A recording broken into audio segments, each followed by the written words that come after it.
Good morning students. Sat Sri ਅਕਾਲ। ਅੱਜ ਦੀ online class 'ਚ ਤੁਹਾਡਾ ਸਵਾਗਤ ਹੈ। ਜਿੱਦਾਂ ਕਿ ਤੁਸੀਂ ਜਾਣਦੇ ਹੋ ਕਿ ਅਸੀਂ ਪਾਠ ਪੁਸਤਕ ਦੇ 4 ਲੈਸਨ ਕੰਪਲੀਟ ਕਰ ਚੁੱਕੇ ਹਾਂ। ਹੁਣ ਅਸੀਂ ਵਿਆਕਰਣ ਦੇ ਲੈਸਨ ਕਰਨ ਜਾ ਰਹੇ ਹਾਂ। ਔਰ ਵਿਆਕਰਣ ਦਾ ਜੋ ਲੈਸਨ ਹੈ, ਪਹਿਲਾ ਲੈਸਨ ਬੋਲੀ ਜਾਂ ਭਾਸ਼ਾ, ਇਹ 7th ਔਰ 8th ਦੋਨੋਂ ਕਲਾਸ ਵਿੱਚ ਪਹਿਲਾ ਲੈਸਨ ਸੇਮ ਹੀ ਹੈ। ਪਹਿਲੇ ਅਸੀਂ ਇਸ ਲੈਸਨ ਬਾਰੇ ਕੁਝ ਜਾਣਕਾਰੀ ਹਾਸਲ ਕਰ ਲੈਂਦੇ ਹਾਂ ਵੀ ਬੋਲੀ ਜਾਂ ਭਾਸ਼ਾ ਕੀ ਹੁੰਦੀ ਹੈ, ਫਿਰ ਅਸੀਂ ਇਸ ਦੇ ਕੁਐਸਚਨ ਆਨਸਰ ਕਰਦੇ ਹਾਂ। ਠੀਕ ਹੈ ਪਿਆਰੇ ਬੱਚੋ, ਜਿੱਦਾਂ ਕਿ ਤੁਸੀਂ ਜਾਣਦੇ ਹੋ ਕਿ ਬੋਲੀ ਕਿਸ ਨੂੰ, ਬੋਲੀ ਜਾਂ ਭਾਸ਼ਾ, ਭਾਸ਼ਾ ਨੂੰ ਹੀ ਬੋਲੀ ਕਿਹਾ ਜਾਂਦਾ ਹੈ। ਇਹ ਕਿਸ ਨੂੰ ਕਹਿੰਦੇ ਹਨ? ਜਦੋਂ ਕੋਈ ਵੀ ਵਿਅਕਤੀ ਆਪਣੇ ਮਨ ਦੇ ਵਿਚਾਰਾਂ ਨੂੰ, ਆਪਣੇ ਮਨ ਦੇ ਭਾਵਾਂ ਨੂੰ ਦੂਜਿਆਂ ਦੇ ਸਾਹਮਣੇ ਬੋਲ ਕੇ ਜਾਂ ਫਿਰ ਲਿਖ ਕੇ ਪ੍ਰਗਟ ਕਰਦਾ ਹੈ, ਉਸ ਨੂੰ ਬੋਲੀ ਜਾਂ ਭਾਸ਼ਾ ਕਹਿੰਦੇ ਹਨ। ਬੋਲੀ ਤੇ ਭਾਸ਼ਾ ਦੋ ਪ੍ਰਕਾਰ ਦੀ ਹੁੰਦੀ ਹੈ। ਇੱਕ ਨੂੰ ਕਹੀਦਾ ਹੈ ਬੋਲਚਾਲ ਦੀ ਬੋਲੀ, ਮਤਲਬ ਮੌਖਿਕ ਬੋਲੀ, ਔਰ ਦੂਸਰੀ ਹੁੰਦੀ ਹੈ ਲਿਖਿਤ ਬੋਲੀ, ਜਿਸ ਨੂੰ ਲਿਖ ਕੇ, ਜਿਸ ਵਿੱਚ ਆਪਣੇ ਮਨ ਦੇ ਭਾਵਾਂ ਨੂੰ ਲਿਖ ਕੇ ਅਸੀਂ ਦੂਸਰਿਆਂ ਦੇ ਸਾਹਮਣੇ ਪ੍ਰਗਟ ਕਰਦੇ ਹਾਂ, ਉਸ ਨੂੰ ਕਹਿੰਦੇ ਹਨ ਲਿਖਤੀ ਬੋਲੀ। ਤੇ ਇਸ ਦੇ ਨਾਲ ਹੀ ਇਹ ਦੱਸਿਆ ਗਿਆ ਹੈ ਕਿ ਭਾਰਤ ਵਿੱਚ 22 ਭਾਸ਼ਾਵਾਂ ਨੂੰ ਮਾਨਤਾ ਪ੍ਰਾਪਤ ਹੈ, ਜਿਹਦੇ ਵਿੱਚ ਕਿ ਗੁਜਰਾਤੀ, ਮਹਾਰਾਸ਼ਟਰੀ, ਬੰਗਾਲੀ, ਮਰਾਠੀ, ਕੰਨੜ, ਐਸੀ ਬਹੁਤ ਸਾਰੀਆਂ ਭਾਸ਼ਾਵਾਂ ਹਨ। ਪਰ ਭਾਰਤ ਵਿੱਚ ਜੋ ਸਰਕਾਰ ਨੇ 22 ਭਾਸ਼ਾਵਾਂ ਨੂੰ ਮਾਨਤਾ ਦਿੱਤੀ ਹੈ। ਹੁਣ ਇਸ ਦੇ ਨਾਲ ਇਹ ਵੀ ਦੱਸਿਆ ਗਿਆ ਹੈ ਕਿ ਭਾਰਤ ਵਿੱਚ ਬੋਲੀਆਂ ਜਾਂਦੀਆਂ ਭਾਸ਼ਾਵਾਂ ਕਿਹੜੀਆਂ-ਕਿਹੜੀਆਂ ਹਨ। ਪੰਜਾਬ ਪ੍ਰਾਂਤ ਵਿੱਚ ਆਮ ਤੌਰ ਤੇ 3 ਭਾਸ਼ਾਵਾਂ ਬੋਲੀਆਂ ਜਾਂਦੀਆਂ ਹਨ। ਪੰਜਾਬ ਵਿੱਚ ਕਿਹੜੀ-ਕਿਹੜੀ? ਪੰਜਾਬੀ, ਹਿੰਦੀ ਔਰ ਅੰਗਰੇਜ਼ੀ। ਪੰਜਾਬ ਵਿੱਚ 3 ਭਾਸ਼ਾਵਾਂ ਹੀ ਬੋਲੀਆਂ ਜਾਂਦੀਆਂ ਹਨ, ਪੰਜਾਬੀ, ਹਿੰਦੀ ਔਰ ਅੰਗਰੇਜ਼ੀ। ਜੋ ਪੰਜਾਬੀ ਹੈ ਉਹ ਪੰਜਾਬ ਦੀ ਮਾਤ ਭਾਸ਼ਾ ਹੈ। ਜਿੰਨਾ ਵੀ ਕੰਮ ਹੁੰਦਾ ਹੈ ਪੰਜਾਬ ਵਿੱਚ ਉਹ ਪੰਜਾਬੀ ਭਾਸ਼ਾ ਵਿੱਚ ਹੁੰਦਾ ਹੈ। ਹਿੰਦੀ ਜੋ ਹੈ ਉਹ ਭਾਰਤ ਦੀ ਰਾਸ਼ਟਰੀ ਭਾਸ਼ਾ ਹੈ। ਇਹ ਜੋ ਕੁਐਸਚਨ, ਇਹ ਲਾਈਨ ਹੈ, ਯਾਦ ਰੱਖਣ ਯੋਗ ਹੈ ਕਿ ਹਿੰਦੀ ਜੋ ਹੈ ਭਾਰਤ ਦੀ ਰਾਸ਼ਟਰੀ ਭਾਸ਼ਾ ਹੈ। ਇਹ ਸਾਰੇ ਭਾਰਤ ਦੇਸ਼ ਵਿੱਚ ਪੜ੍ਹਾਈ ਅਤੇ ਬੋਲੀ ਜਾਂਦੀ ਹੈ।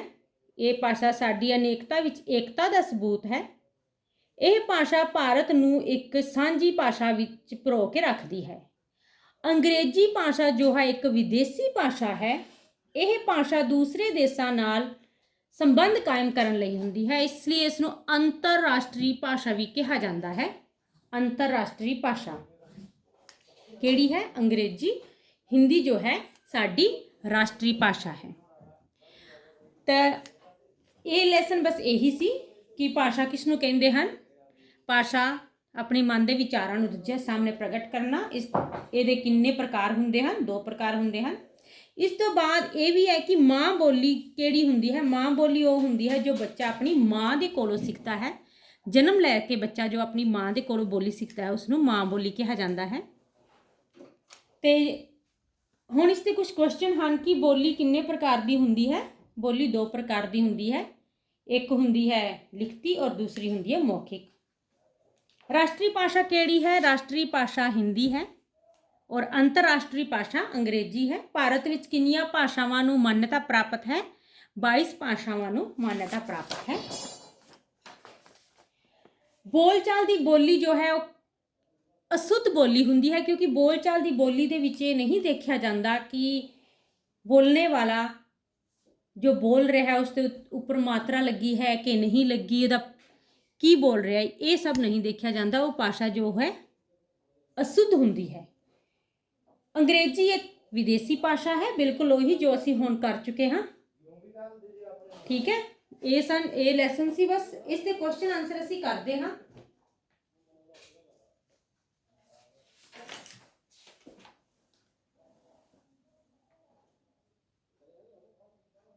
ਠੀਕ ਹੈ, ਹੁਣ ਅਸੀਂ ਕਰਨ ਜਾ ਰਹੇ ਹਾਂ ਇਸ ਦੇ ਕੁਐਸਚਨ ਆਨਸਰ।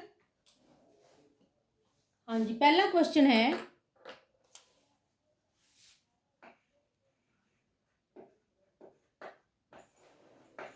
ਕੁਐਸਚਨ ਪਹਿਲਾ ਹੈ ਭਾਸ਼ਾ ਕਿਸ ਨੂੰ ਆਖਦੇ ਹਨ। ਭਾਸ਼ਾ ਕਿਸ ਨੂੰ ਆਖਦੇ ਹਨ? हाँ जी, भाषा किसनूं आखदे हन या बोली किसनूं आखदे हन? आखदे हन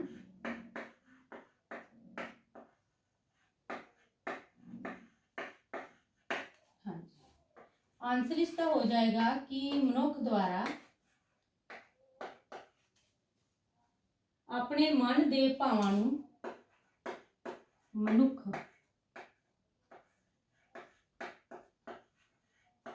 मनुख द्वारा अपने मन दे भावां नूं भाषा जो हिंदी विच भी तुसी ऐसे ही कहते हो कि अपने मन दे भावां नूं दूसरे सामने लिख के या बोल के प्रगट करना भाषा कहलांदा है।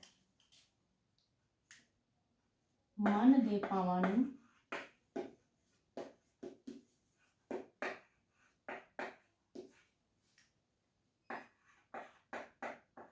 दूजियां सामने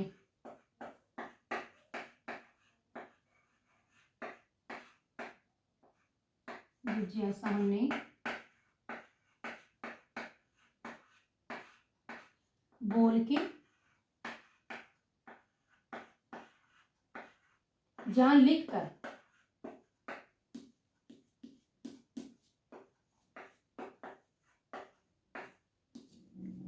प्रगट करन नूं भाषा कहंदे हन।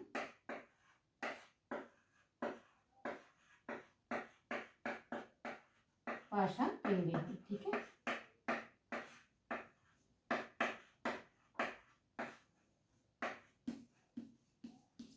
ओके, भाषा किसनूं कहंदे हन? मनुख द्वारा अपने मन के भावां नूं या मन के विचारां नूं दूजियां सामने बोल के या लिख के प्रगट करन नूं भाषा कहंदे हन। सैकंड क्वेश्चन है, बोलचाल दी बोली या मौखिक बोली की हुंदी है? पहले इसनूं नोट कर लो। हाँ जी, सैकंड क्वेश्चन,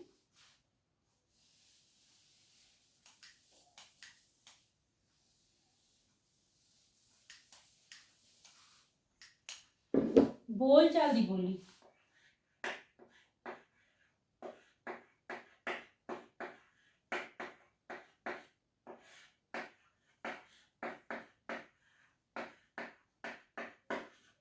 दी बोली की हुंदी है?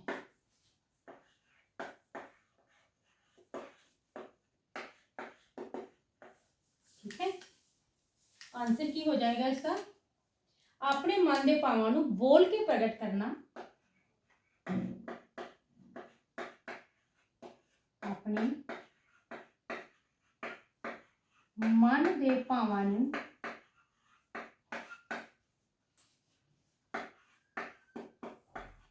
बोल के प्रगट करना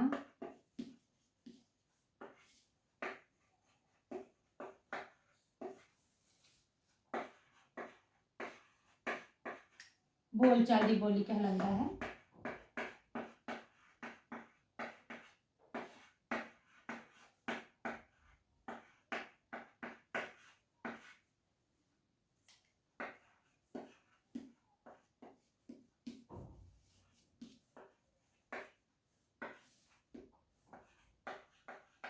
ठीक है, मतलब अपने मन के भावां नूं बोल के प्रगट करना उसनूं की कहंदे हैं? बोलचाल दी बोली। इस तो अगला क्वेश्चन है, लिखती बोली की हुंदी है? लिखती बोली ये बोलचाल दी होगी बोल के और लिखती होगी लिख के प्रगट करना। लिखती बोली की हुंदी है?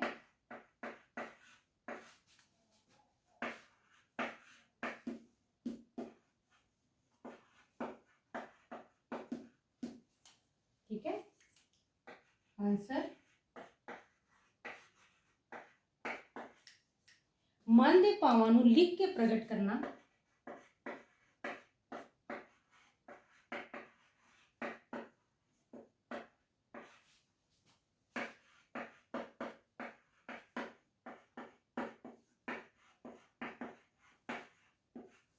लिख कर प्रकट करना लिखती बोली कहलाता है।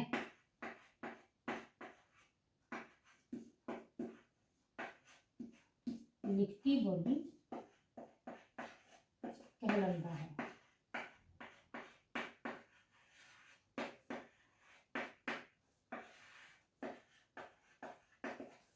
ठीक है, हाँ जी, इसमें नोट कर लो।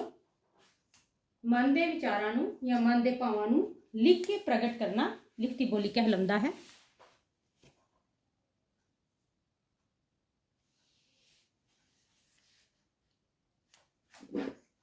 इस तो बाद है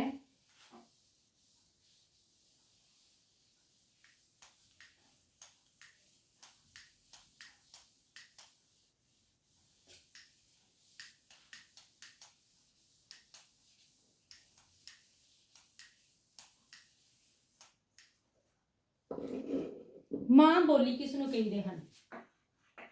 फोर्थ क्वेश्चन, मां बोली।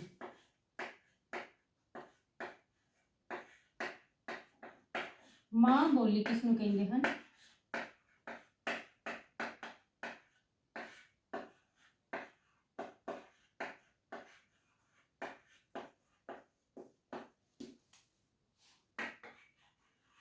हाँ जी, मां बोली केड़ी हुंदी है। जेड़ा बच्चा जेड़ी बोली बच्चा अपनी मां तो सीखता है। मां बोली किसनूं कहंदे हन। जेड़ी बोली या जेड़ी भाषा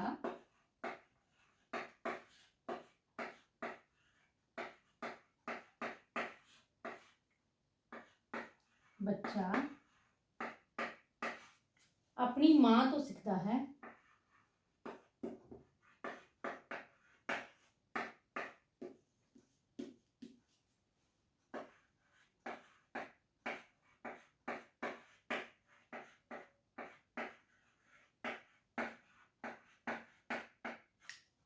उसनूं कहंदे हन मां बोली। ठीक है, इस तो बाद है व्याकरण। व्याकरण किसनूं कहंदे हन।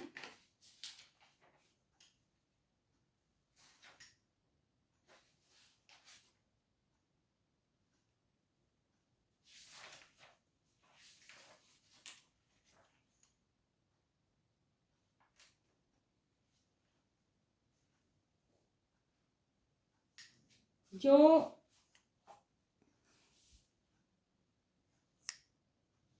हाँ जी, नोट कर लिया।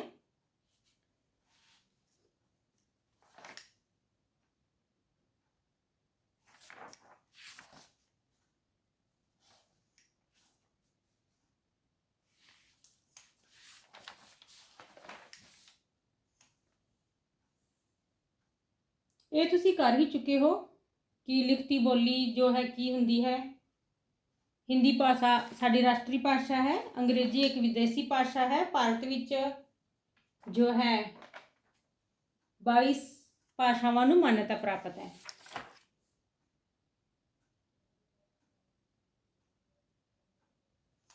इस तो बाद कर रहे हैं व्याकरण।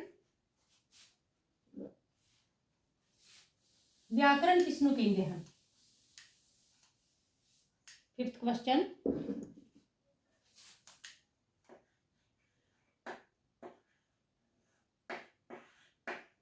व्याकरण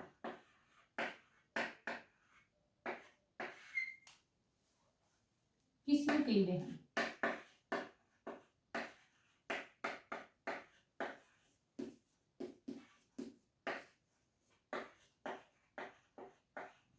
हाँ जी, व्याकरण उन्हां नियमां दा समूह है जो कि सानू भाषा दे शुद्ध होण दा ज्ञान दिंदा है।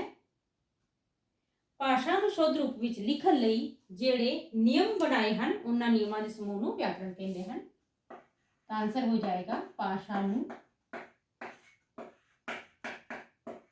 शुद्ध रूप विच लिखण लई। शुद्ध रूप विच लिखण लई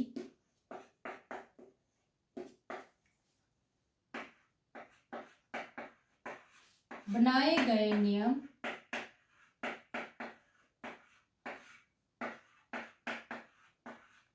ਨਿਯਮਾਂ ਦੇ ਸਮੂਹ ਨੂੰ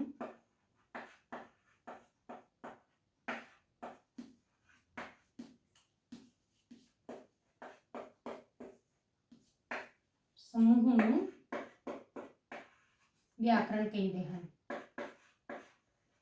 ਠੀਕ ਹੈ।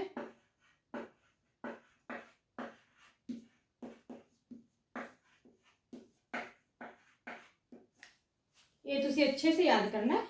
ਵਿਆਕਰਣ ਕਿਸ ਨੂੰ ਕਹਿੰਦੇ ਹਨ? ਭਾਸ਼ਾ ਨੂੰ ਸ਼ੁੱਧ ਰੂਪ ਵਿੱਚ ਲਿਖਣ ਲਈ। ਹੁਣ ਅਸੀਂ ਕੁਝ ਵੀ ਲਿਖ ਰਹੇ ਹਾਂ ਸੋਹਣ ਹੈ ਬੱਚਾ ਬੜਾ ਚੰਗਾ, तो ये इसका शुद्ध रूप तो नहीं होया, कुछ समझ ही नहीं आई, तो उसनों असीं की कहांगे कि सोहन बहुत चंगा बच्चा है, तो उसका शुद्ध रूप हो जाएगा।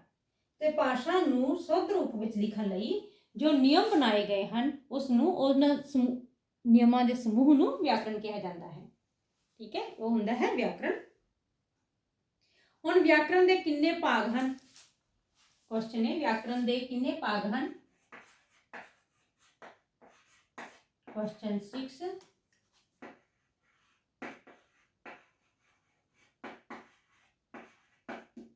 व्याकरण दे किन्ने भाग हैं?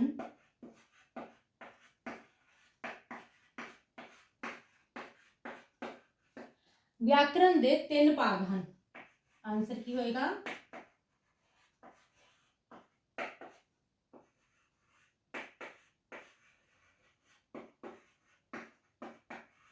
व्याकरण दे 3 भाग हैं।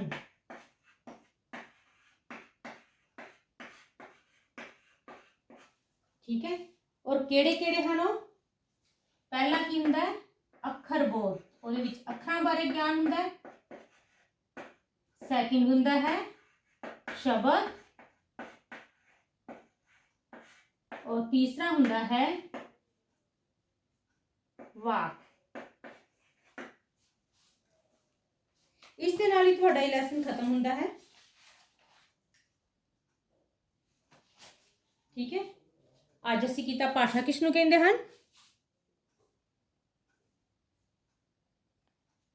बोली भाषा किसनूं कहंदे हन? मनुख द्वारा अपने मन के भावां नूं दूजिਆਂ सामने लिख के या बोल के प्रगट करन नूं बोली या भाषा कहंदे हन। भाषा की 2 रूप हैं, एक हुंदी है लिखित भाषा और दूसरी हुंदी है मौखिक भाषा।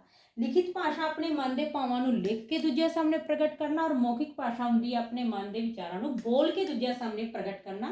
मौखिक भाषा जो हुंदी है अशुद्ध भाषा हुंदी है, उस विच शुद्ध ये नहीं देखा जाता कि जो बोल रहा उसके मात्रावां ठीक लगियां हैं या की है, वो अशुद्ध भाषा हुंदी है। इस तो बाद असीं कीता व्याकरण। व्याकरण किस नूं कहंदे हन? भाषा नूं शुद्ध रूप विच लिखण लई बनाए गए नियमां दे समूह नूं व्याकरण कहंदे हन। व्याकरण दे किन्ने भेद हन? व्याकरण दे 3 भेद हन। कौन कौन से? अखर बोध, शब्द बोध और वाक बोध। अखर बोध विच अखरां बारे जानकारी मिलती है, शब्द बोध विच शब्द दी वंड, शब्द रचना इन्हां बारे जानकारी मिलती है, और वाक विच वाक वंड, वाक बनाना, उसके बनाने के नियम उन्हां बारे जानकारी मिलती है। अज दे लई इन्ना ही। व्याकरण दे तुसीं ये वाले टॉपिक अच्छी तरह याद करने हैं। नैक्सट टॉपिक विच असीं लिपि वर्णमाला ये सब करांगे। अज दे लई इन्ना ही। Good bye.